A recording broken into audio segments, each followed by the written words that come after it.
Good morning.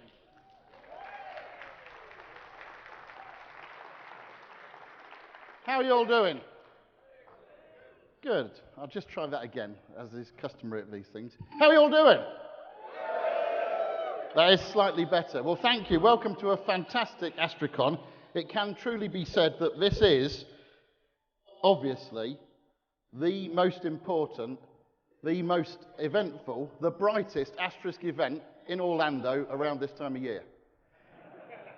It's actually the greatest Asterisk show on earth, as we all know. How many first-timers have we got in the audience today? That is amazing. About half the people first-timers. Well, very much welcome to you. Today you're going to find, and over the whole conference, that with Asterisk, almost anything is possible. I say almost because we know that there are certain things that are just not possible. For instance, cancelling a Reader's Digest subscription, slamming a revolving door, or factory resetting a Telecom phone in one easy step. You know, all of these things prove pretty much impossible. Now, I need to remind you that there's an application called Shed that we've got going this year. If you've got it on your smartphone or on your tablet, it helps you build your own itinerary. You can also give feedback on the sessions, and that's very, very important to us. This is truly a community event. It's run by the community for the community, and we're very, very keen on getting all of your feedback on all of the speakers. We have a special kind of no commercialism rule. All the speakers are allowed to tell you who they are and where they're from, but there's no concept of a thinly veiled pitch here. So if you identify one of those, just be sure to feed that back to us, because it's not something we tolerate. I need to tell you about lunch. The reason why the tables are set out this way this time around, usually we have it in a different configuration, is for the first time ever, we've got 3 keynotes at AstriCon. Yes, 3. 3 big keynotes. And the lunchtime one is Bill Wignall. He'll be along from Sangoma talking about how everything changes and nothing stays the same. That keynote will be in this very room, but lunch will be served outside first. So you'll get your lunch and then you'll filter in here to hear that keynote. There's another first at AstriCon this year, and that is the First Lady of AstriCon, Miss Alison Smith, is in a kissing booth. How about that? That's quite exciting. Alison, would you like to stand up for everybody to worship you? Nice. And actually, very quickly while we're here, could you come to the stage, Alison, because apparently you've won a prize somewhere. So yeah, apparently so. Come up. Can I have Cassius Smith come up as well, please, onto the stage briefly? No relation. Come along, Cassius. Yeah, they're no relation, even though one's giving the other a prize. Cassius, would you care to explain what the prize is for? All right. Well, in the modern corporate world, there's a growing threat of workplace violence, and so our security team asked me to set up an automated announcement using Asterisk that was memorable and unique. And so we had a contest for who would voice this. And of course, it's like a rock star entering a karaoke contest, but Alison Smith came up with the winning sound. Now, I'm not really set up to play the sound file for you here, but I will be playing it in my presentation. So if you want to hear it, come to my presentation. But no thinly veiled pitches, Cassius. No, I thought so. No. Okay. And it's amazing what a woman will do for chocolate. So here's her grand prize. It's a pound of Belgian chocolate and a Transworld radio mug. And we just appreciate Alison very much. Okay, thank you very much. Thank you for that, Cassius. So we like to recognise community members here at AstriCon, and one of the things that people do who are devoted to Asterisk is they take they take a test called the DCAP test, the Digium Certified Asterisk Professional, and it's for those people that want to kind of benchmark their Asterisk skills. So could I just ask anybody that's DCAP certified, and they've got a little orange flash under their badge, could you just stand up for a moment? Let's give them a small round of applause. Well done. And I'd like to tell you that we've arranged a special DCAP gift for you at the registration desk. So if you make your way back to the registration desk at some time and present your little DCAP orange flash, you will be given a special prize. So, I need to mention the sidewalk signs. Have you all seen the signage on the floor showing people where to go? Apparently 2 have been stolen already. Could I ask those that really love Asterisk and AstriCon memorabilia to just hold off till Thursday afternoon? And then it's anybody's, really. Okay, Now, I also want to welcome to the stage Matt Jordan, because we have a couple of people we'd like to recognise, and as Matt makes his way to the stage, I'll tell you what we're going to give those lucky people. They're not lucky, actually. They're people that have worked hard, but they are little Intel Edison, Internet of Things, little computer things, x86. They run Asterisk beautifully, although occasionally people do use them for other purposes. So I'm just going to hand over to Matt to identify the recipients of such. Morning, everyone. So for those of you who don't know me, I'm the Director of Technology at Digium, and I'm also the project lead for the Asterisk project. As David mentioned, we like to recognize people in the wider Asterisk community who have made significant contributions to the project over the past year. When we looked at everybody in the project and were thinking through, there were a lot of people that we could have picked for that this year.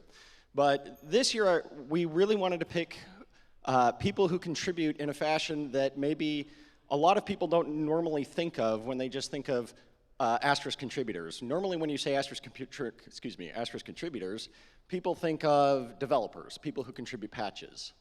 And that is critical, obviously, to the success of Asterisk. Open source projects thrive on their very nature of taking patches from the wider community and building out the functionality of the project.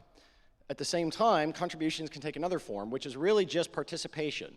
People who engage with the people who are writing patches, testing things, verifying things, and being true participants in the whole process. To that extent, two of the best participants that have really helped the project over the past year, particularly with the success of Asterisk 13, have been members of the FreePBX community. FreePBX, of course, being the largest open source project really based on top of Asterisk. To that extent, two members of the FreePBX team we'd like to recognize today, and that is Rob Thomas and Andrew Nagy. They have done a fantastic job over the past year helping out with Asterisk 13, and we really, really appreciate it.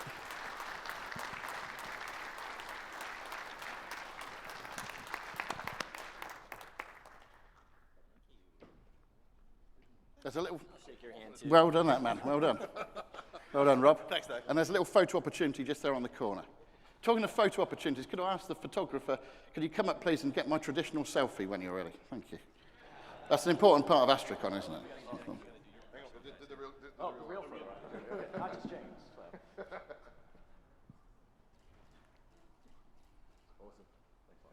Well done, guys.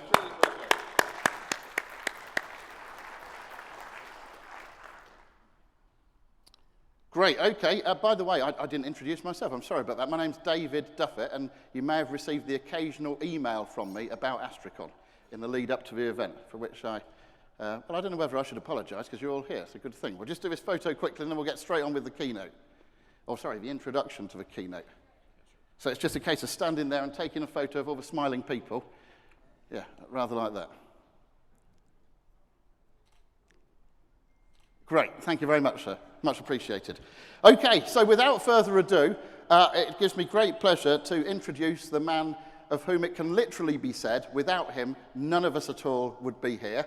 I never get tired of introducing or saying thank you to Mr. Mark Spencer.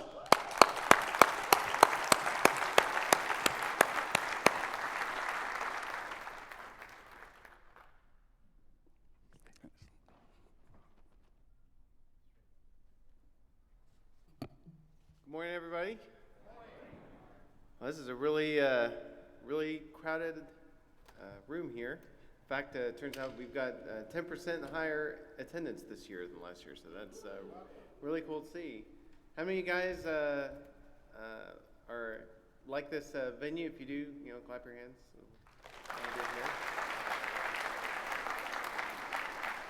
Right, and any of you that would prefer a different venue, if you'll just blink your eyes really loud so we can hear. All right, I guess it's unanimous. There you go, Leslie. Anyway, this is always a fantastic experience for me to come to AstriCon, to get to interact with all the people who have helped get Asterisk to where it is, to be able to create the impact on the world that it has, and I'll talk a little bit more about that tomorrow. So without too much delay, I do want to introduce a gentleman, Dan York, who I've known for quite a while. He got on the Asterisk bandwagon relatively early, and not only at the time, he was not only involved in telephony, but he was also did a lot of writing, and he was one of the early people that really got totally, drunk on the Asterisk Kool-Aid and was trying to get everybody to look at Asterisk, even though he came from a more traditional background like Mitel and other companies like that. So, but anyway, he really worked hard to get people in the early days to install Asterisk, to use Asterisk, to think about it as a tool for solving problems in telephony. And he went on to chair the VoIP Security Alliance, and has also been involved in the real-time aspects of the IETF standards. So without further ado, Dan York.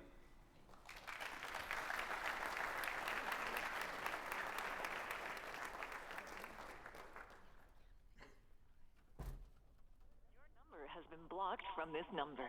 Hey, Allison, I thought you were going to help me. As the voice of Asterisk, people have been telling you secrets for a long time.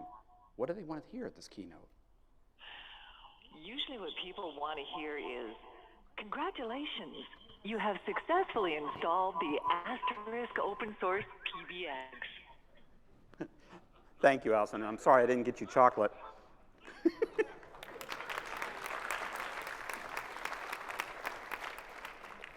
What's fascinating about that was this was all done on a Raspberry Pi. How many of you have installed Asterisk on a Raspberry Pi?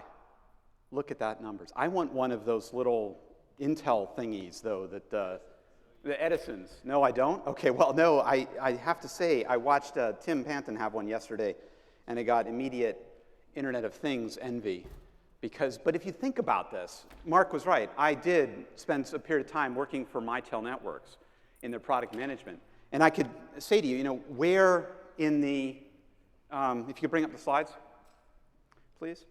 If you think about this, where in the product roadmaps for any of those companies is installing Asterisk on something like this? It isn't, right? Nor is it in doing things like this. I had to go back a little bit and found this picture. Some of you may remember. Anybody remember this? David Troy.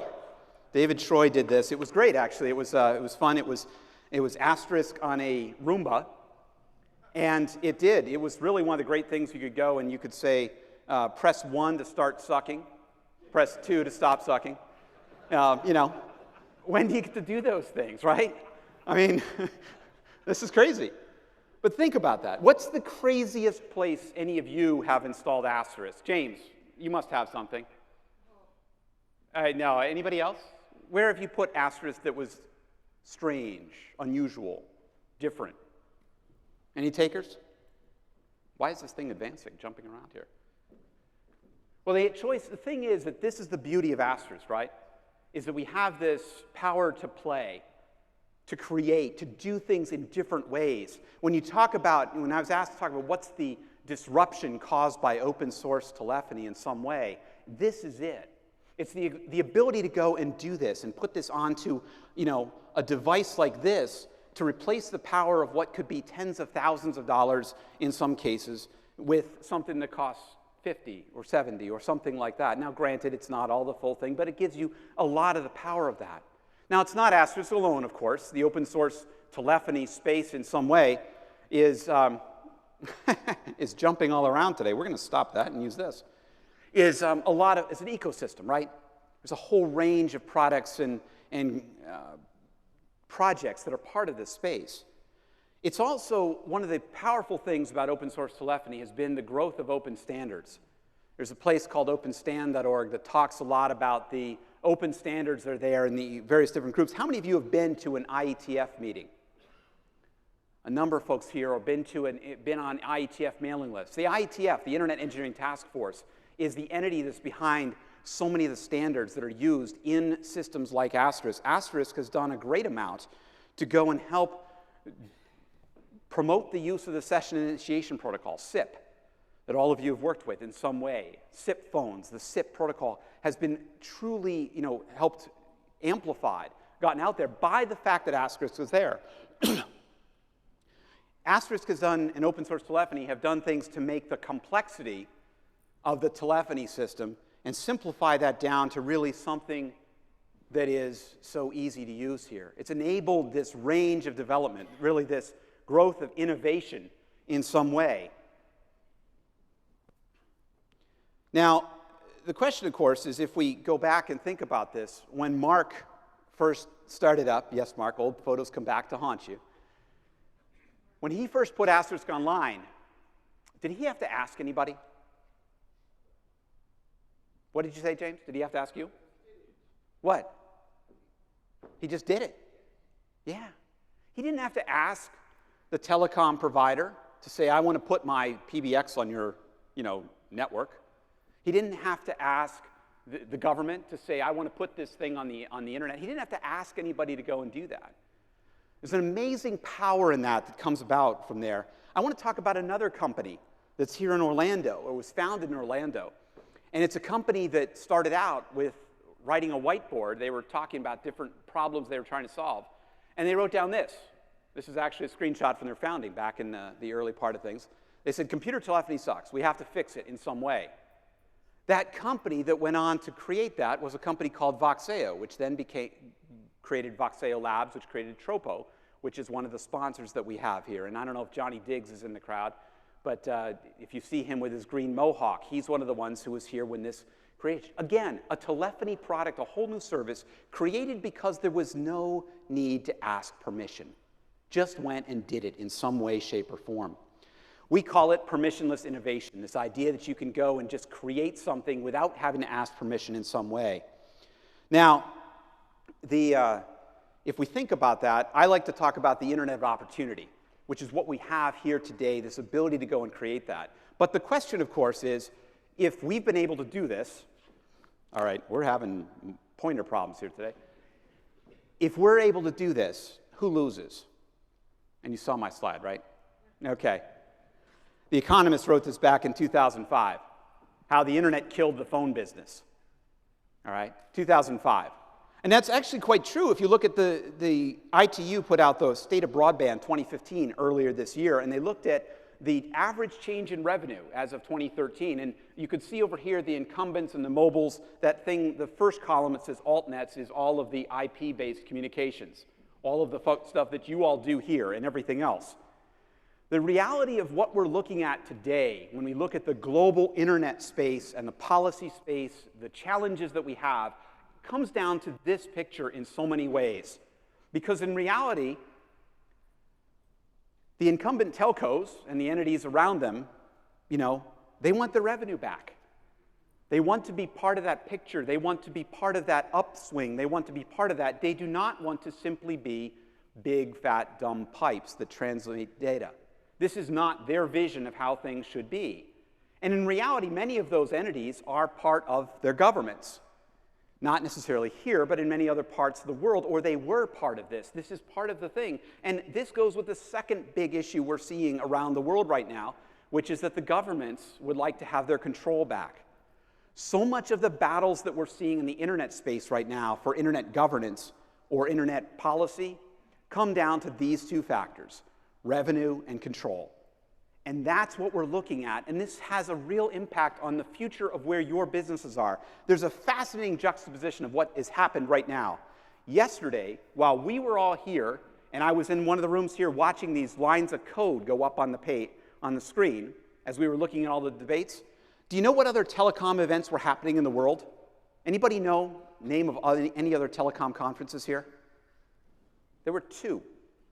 A fascinating juxtaposition. October 13th, 2015, AstriCon here in Orlando, ITU Telecom World happening in Budapest, 5,000 miles away, where the government regulators and government entities from around the world were gathering.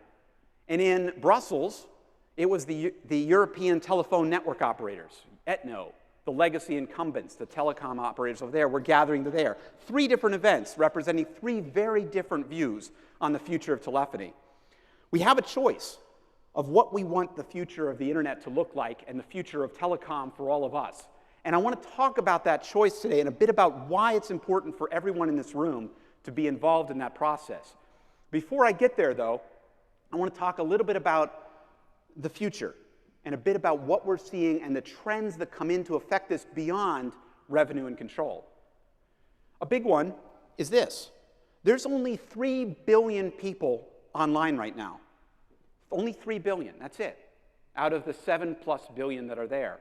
The latest statistics that coming out of the ITU show that there's about 4 billion people still to be connected. They're coming out of all sorts of places around the world, in different places that we haven't necessarily been. But there's a tremendous amount of opportunity out here, and the reason I mention this is because what happened last month was there was a meeting at the United Nations on the Sustainable Development Goals, or SDGs to be very formal.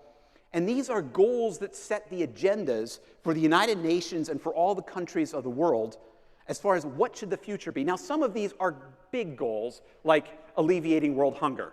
Little details like that, all right? Little things around that, improving health, improving this. But there was one, for the first time, specifically focused around connectivity. It's number 9C, if you really want to care and go in there and look. But it says that by 2020, the goal is to have internet access to all of the countries of the world, the least developed and everyone else, bringing that next 4 billion online. Now, it may not be in the next 5 years total, but it is looking at how do we bring that on. There are a ton of connectivity projects happening around the world, around bringing that in there. Where's one place that open source and open source telephony can play a role? Is right here in bringing this up. Yesterday at lunch, I met a gentleman named Kola. I don't know if Kola's here. Is Kola here? Okay, well, if you meet him, he's that man standing up there. Kola is in Texas. He works for a company there.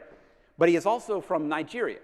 And he went back to Nigeria and has been involved in workshops like this one, helping people there work with Asterisk, helping people get connected and bring that on there. Incredibly important thing. Now, one other big trend, of course, is that and it's appropriate if you think of Africa. I love this quote. It's come from a CNN article. If when you say internet, you think of a computer, then you probably don't live in an African country.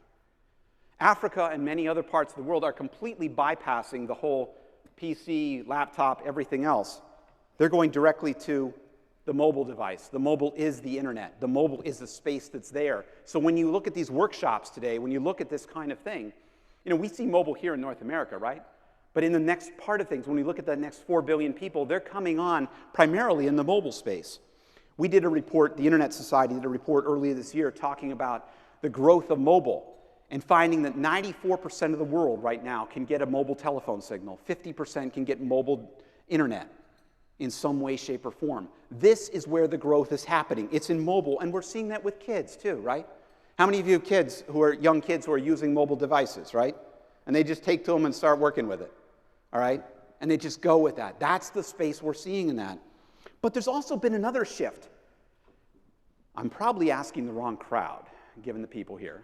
But how many of you just pick up the phone and call somebody when you want to go and reach somebody right now? No, James says. What do? You message them, right? We've had a fundamental shift in our way of communicating. We used to pick up the phone and call somebody. Hey, Danny, how you doing? We don't do that. It's rude.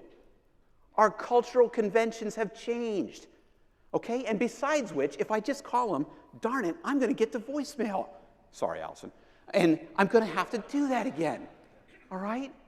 I don't want to do that. I want to find out, is he really there? Can I talk to him? So we message. Fundamental change in our behavior. So when you look at the sessions today and the stuff that's going on, what are you doing in messaging? And of course, the challenge is it's not just one way, right? It's all of these. When I was getting ready to come down here and talking to people about this session and some of the things, I used Facebook Messenger, I used Wire, I used Skype, I used Google+, I think I used email in there too. Text message worked because we couldn't get on the Wi-Fi network somewhere. All of these messaging systems. Now, and we use them all at the same time many times, right? My wife will send me a message and she wants to get a hold of me and she'll use whatever she has in front of her. So sometimes it's Facebook Messenger, sometimes it's iMessage, sometimes it's a text message, sometimes it's something else. We're in this really bizarre fractured space around this. But to look at this, how many of you have seen the Internet Trends report that Mary Meeker puts out every year? It's a great one if you want to go and look at it. It's at KBCB or kpcb.com/internet trends. It's a great pack of all these different things, research. It's about 169 slides of like dense material. But look at these numbers. And this is from Q1 of this year. You know, WhatsApp with 30 billion messages sent a day. Huge, huge, huge, huge. When I talked about the telcos wanting their revenue back, they had hoped that SMS was going to make up for all that lost voice revenue. Sorry, this is where a lot of this has gone to. But more than that, if you're looking at the text and the messaging apps coming out of Asia in particular, they are enormous platforms. They're not just messaging. You know, if you look at something like this, you may not read it from the back there, but they do food delivery, taxi services, okay, e-commerce platforms that are being built around messaging apps. And oh yeah, they do voice calls too, right? They're all part of this. It's there. Another factor we're seeing, of course, is WebRTC. I don't think I need to say any more than that. We've got all sorts of sessions here on this. Baking telephony into the browsers, into the fabric of the web.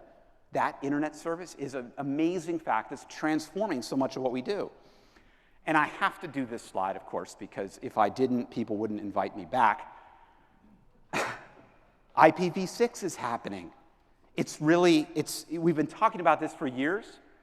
But if you look at the Google stats, we're up now around 9% of overall traffic they're seeing. It's even higher when we look at some of the statistics coming off of some of the networks. We run a series of measurements for World IPv6 launch. If you look at the number up there for Verizon Wireless's network, it's over 70% IPv6 is being measured coming in off of that network.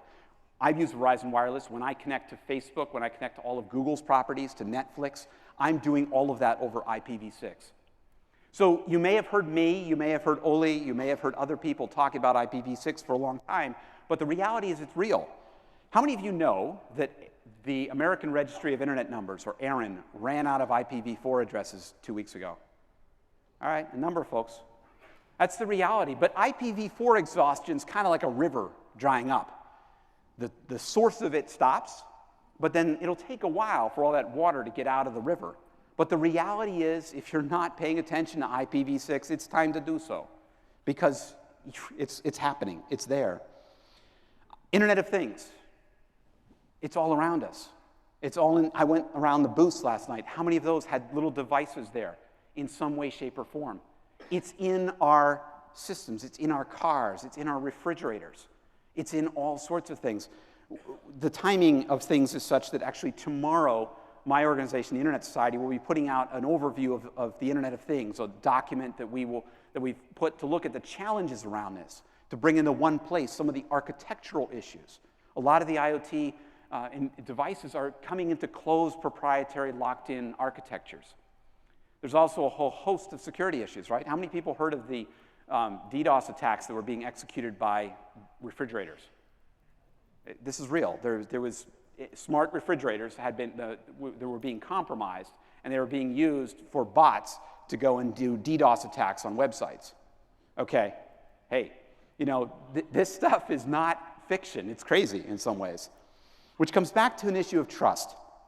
And this is probably, beyond connecting the next 4 billion people, the greatest issue that we face as an organization, as a company, as companies, as a society, is trust. Because up until this point, a lot of us have trusted the internet. We've done our banking on the internet. We've done our pieces on that. But what's happened lately, right? How many times have we seen the reports of data breaches? Okay?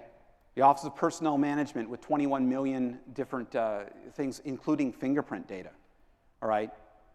We've seen banks. T-Mobile had nothing wrong with them, but their Experian, their credit provider, had their systems breached, and all of the T-Mobile information was exposed, all the personal information out there. The Ashley Madison site, okay? I hear grumbles in here. The Sony hack. There's so many different pieces that were out there. This creates a sense of that, and it becomes this fear of that. This gentleman also had a lot to do with sort of this sense of lack of trust in there. For a long time, and Brian West and Tim and Panta and I were talking about this yesterday, We all had the tinfoil hats, right? We were all thought of as the guys with the tinfoil on there. We were the security guys. We were, the ones who always did the warnings. The thing was, we were wrong. Because it turned out that the actual surveillance that was going on was so far beyond the paranoid fantasies we'd been having that we underestimated what was going on. It was crazy as we started to look at this. The other piece of what's happening right now is we're seeing an increasing amount of what I'll call the black box effect. You've got devices, systems, things that are being put out there that we have no ability to see what's going on. How many of you, anybody own Volkswagens? Okay. Yeah, your sensors, little things there, that subroutines that were put in there that nobody was able to go and inspect. The John Deere tractors that you can't modify. The things, the pieces that you can go and work with that you cannot legally modify. This morning, there was an announcement. How many people know Dave Tott of the Buffer Bloat Project? Okay. So there was a notice of proposed rulemaking, or NPRM, from the Federal Communications Commission that was talking about how to secure Wi-Fi devices and how to secure home routers and pieces like this. There was language in the notice that would have restricted the updating of software on a Wi-Fi router to only the original manufacturer. How many people flash routers with DDWRT? Okay, that would be, under the rules, that would be illegal. Okay, that would be that under the proposed rules. Now, the FCC came back and clarified that they have not, after a lot of pressure from a lot of organizations, they're not going to restrict that. Their intent is not to do that. They want to restrict modification of the RF component. But this is a real issue. Had this just gone through without people paying attention, it may have said that legally you were not allowed to put DDWRT onto a system. You couldn't go and install Asterisk on that kind of thing. There's this black box effect that we have to be aware of. There's also this whole issue that on a large scale we're seeing massive DDoS attacks, distributed denial of service attack, botnet attacks, these kind of things. This is from a friend of mine who, if you were to see him, would know he's not a runner, and this is exactly why. There is a dark side, right? The internet of opportunity that gives us the ability to go and create our businesses around Asterisk, that lets us go and do this, also gives those who want to push hate and violence and other things. There's a partner organization of ours right now that's dealing with a series of trolls, a series of attacks against them and their websites and other pieces. There is a dark side. There's an underbelly of this openness. Open is hard. Open has challenges. We always see this, but it is the space that we need to look at. All of these things together bring this erosion of trust. And this erosion of trust is bad for everyone in this room, because why? We run our calls, right? Over the IP network, over the internet, over data networks like this. We have built our products, our services, our tools, our toys, our businesses around an open network, an open trusted network. This erosion of trust is something that we all have to do something about. We have to look at how do we do that? How do we secure our systems? How do we embrace the security technologies that will go and bring about a more trusted network? How do we use TLS, SRTP, pieces like that? How do we go and make that part of what we do? There is this balance, too, of security versus privacy. How much privacy do we give up for security? How much security do we want at the expense of that? Right now, there's a law that just got passed in Australia that will require ISPs and telecom companies to hold on to data for 2 years, all data. Okay, it's a new thing that was just passed this week. No, it came into effect this week. It was passed last week. Oh, sorry. Thank you very much. I take it Australian here? All right, it was passed last year, but came into effect this week. Thank you. But that's a severe, challenge around that. Your data being brought in there for the security, but not necessarily with the safeguards that are there. 91% in a recent Pew survey of Americans said that they do not trust that their data is being adequately protected for privacy. The question for you all is, what are you doing to ensure the data on your systems is secure? Are you protected against a data breach? What are you doing in that kind of space? One of the responses to this from the internet community was something called RFC 7258. Anybody read it? If you go check it out, it says pervasive monitoring is an attack against the internet. It said to all people who create standards, and later the Internet Architecture Board said encryption should be the default for all protocols going forward. The internet technical community is making a massive step to go and make sure that all protocols are now encrypted in some way.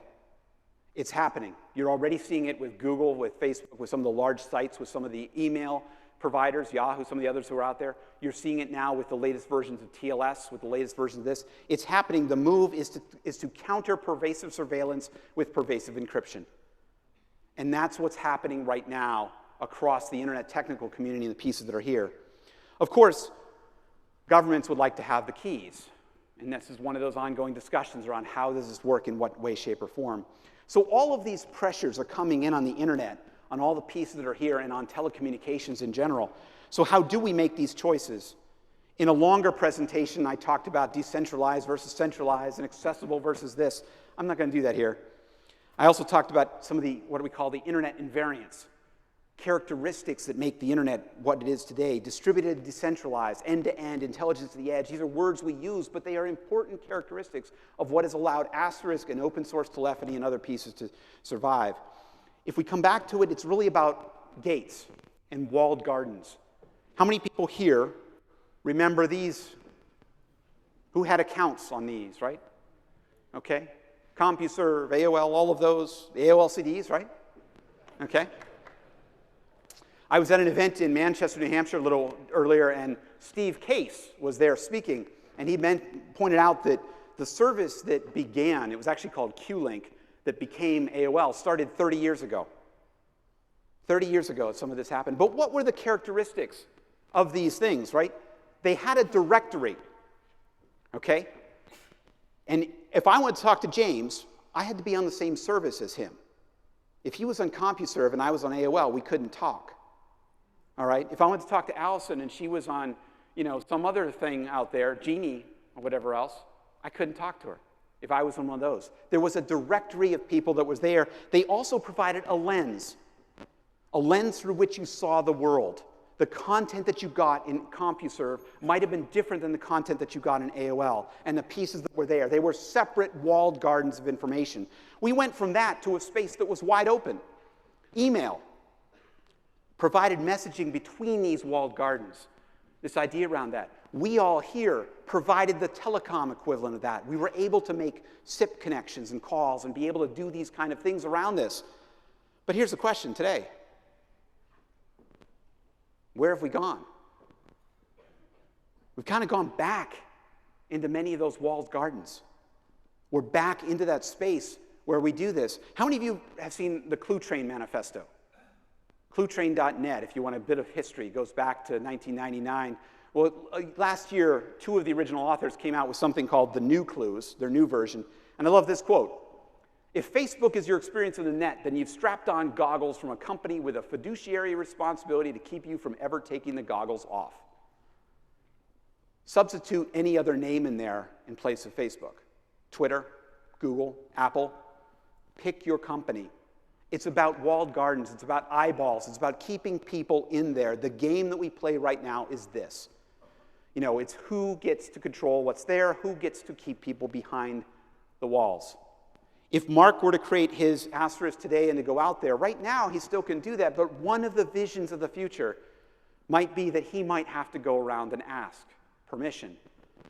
He might have to go and find out who are the gatekeepers, who does he have to talk to? Is it the governments out there? Are they the ones who you have to ask permission for? Or the old guard standing there waiting? Or is it this guy? Who are the gatekeepers? And do we want gatekeepers? Or do we want this permissionless innovation that we want to have? The answer partly comes that we have to look at how do we work together in some way? How do we collaborate? How do we collaborate on security issues, on governance issues? Because governments do play a role. The legacy telcos do play a role. We all play a role. Businesses play a role. Education plays a role. Nonprofits. There is a role that everyone has to play in here. I want to mention one important role that's coming up right now. The United Nations is meeting in December. Actually, they're having one meeting next week, Monday. But it's leading to something happening in December called the World Summit on Information Society, WSIS, the +10 review. Now, you might say, what does this matter to us sitting in this ballroom in Florida? And what does it matter to somebody who's developing an Asterisk? What matters is that this is looking at how should the internet be governed? How should the internet be used? How should it work? Now, it's about governments, but governments have a lot to say in this, and there's a strong effort to look at what does this mean? Is there a recognition that the internet is more than just governments, is more than just people, is all of us? There are some governments, Russia being one, that would like to bring in strong cybersecurity recommendations that would restrict a lot of what we do in different ways. There are other governments that would like to bring in a code of conduct for ISPs and for telecom providers. There are other governments that wish to put their hand in and say, wait, this is how it should be. There are some who want to stuff the internet genie back in the bottle and pretend it never happened. Okay? Now, some of this stuff doesn't necessarily have an immediate impact, but it sets the agenda for the UN and for the governments that are part of it. It's an incredibly important part of what we need to look at. We have a choice. We have a choice of what we need to do, a choice of what we want the future to look like. And so I want to leave you with 3 quick points. First, get involved in some way. We're at a critical time. Now, some of you might want to go to an IETF meeting and stand up in line and talk about that. Some of you may not. Some of you may want to join with that. Some of you may just want to have conversations with other people. A lot of people don't understand these choices. They don't understand what's happening right now. They don't see these large discussions, these large battles that are going on, because it's out there. It's in this amorphous world of the clouds somewhere. But it's a critical time. I'll put just a quick, thinly veiled pitch, but I will say that the Internet Society is a nonprofit organization that's here to help with some of this. We were founded in 1992 as the organizational home of the IETF. We exist today to work on some of these large policy issues, to provide a layer 8, layer 9 response to some of this, to work at that level and to help people. We have chapters and members around. If you're interested, you can join as a member, be connected to some of these kind of discussions and be clued into it. Your organization can join too. We have a group called the Joint Policy Action Team that's working with a number of different organizations who are concerned about what does this future look like. The other piece is we've got to work to restore this trust. For you all, that means, I would say, look at the security of your systems. Look at how you can run things more securely. How can you do this? What can we do to raise the level of trust? The challenge with trust, of course, is that it's fragile. It's easy, it's hard to earn, but it's easy to lose. It is something that we have to work on every day. We have to continue to work on to ensure that our systems are secure, that we can be trusted. You all are providing the tools, the systems, the services to provide telecommunications, to provide voice, to provide that communication. We need to be sure that we can be trusted to do that. There's some documents out there, one we created called Collaborative Security, another one from the Organization of Economic Cooperation and Development, that you can do that help with talking about what are some of these choices we need to make. And the last point is we need to make a conscious choice. Because right now, a lot of where the internet is going is just spinning by default.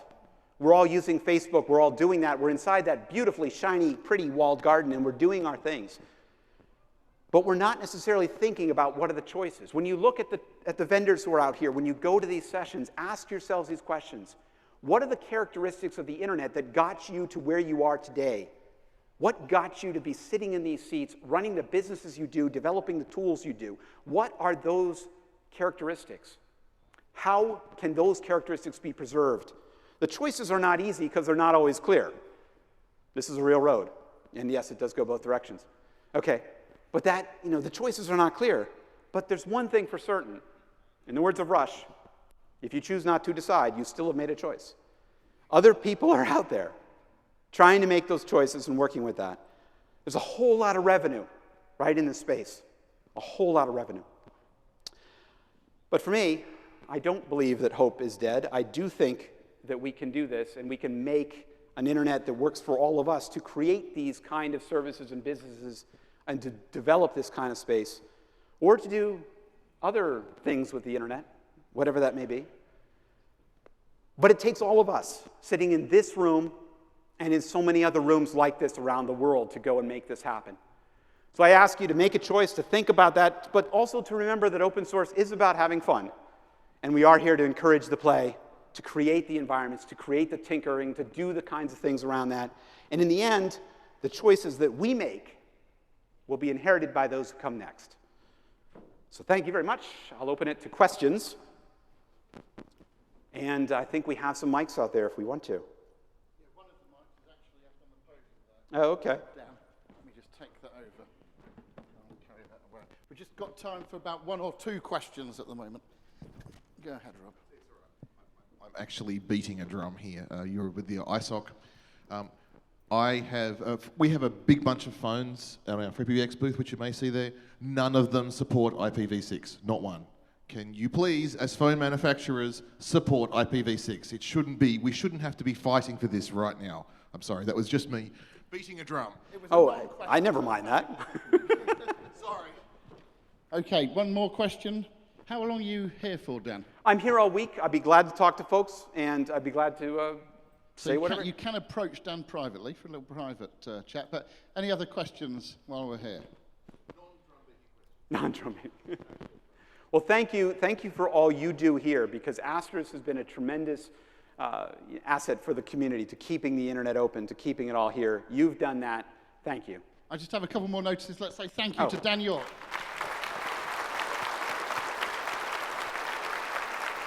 Thank you very much, Dan. Thanks a lot. Thanks a lot. Okay, so have you noticed just how excellent the content of this year's conference is? I just want to tell you about the sessions that you've got, just to whet your appetite. The first sessions we've got from PHP AGI to PHP ARI with Nir.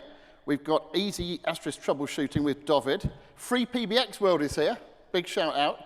And Free PBX Roadmap is over in that track. Then we've got, now here's an interesting thing. We've got Free PBX, the largest and most established Asterisk distribution, but we've also got a talk about a new distro. It just goes to show that the Asterisk ecosystem is alive and well. Even the system is alive and well here.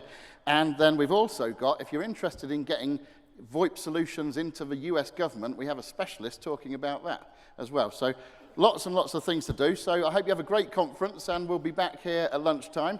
And I'll see you tomorrow morning as well. All the best.